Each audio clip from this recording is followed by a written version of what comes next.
It's time for another Dirt Daily, and today we're going to talk about the rear suspension underneath the Pond Scum 4Runner.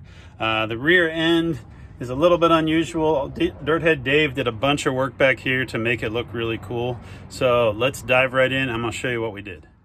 Starting out, the rear axle is a Spider-Trax Spider 9. This is an axle housing that we actually had built to spec at Spider-Trax. You can order these as builder kits where you can put them together yourself, or you can send them all the dimensions and they can put it together for you. And that's what we did. This has a Gearworks high pinion 10-inch differential up inside there. It has a spool and it has 40 spline Spider-Trax axle shafts with Spider-Trax unit bearings out here at the ends. And then on those unit bearings, we modified the Toyota brake rotors and calipers so that we could use all the factory Toyota brake system. Another thing that you'll notice is there's no track bar here. Usually a Toyota 4Runner of this era would have a track bar, which is a bar that runs from the frame about here over to the axle over here. But because we built this axle housing so much wider, Dave was able to triangulate the lower links. These are Icon Vehicle Dynamics billet aluminum lower links, and he was able to triangulate the upper and lower at such an angle that it keeps the axle center located and we no longer need a track bar in the back.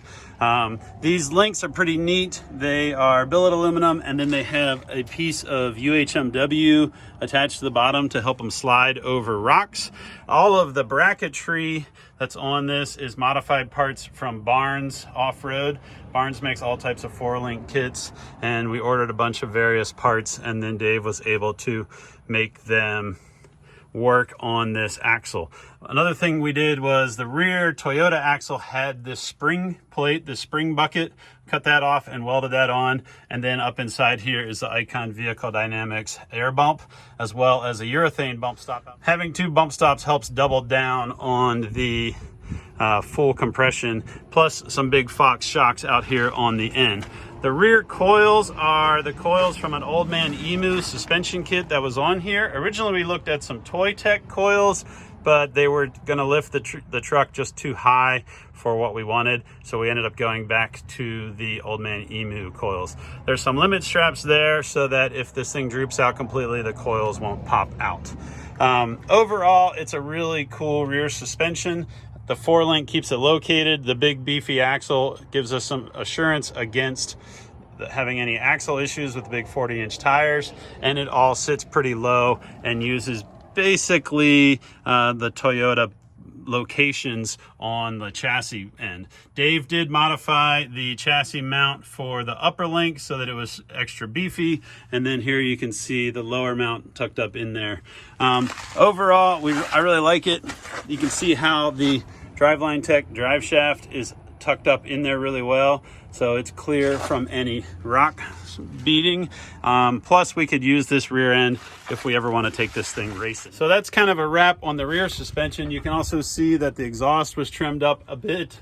Overall, I'm pretty stoked.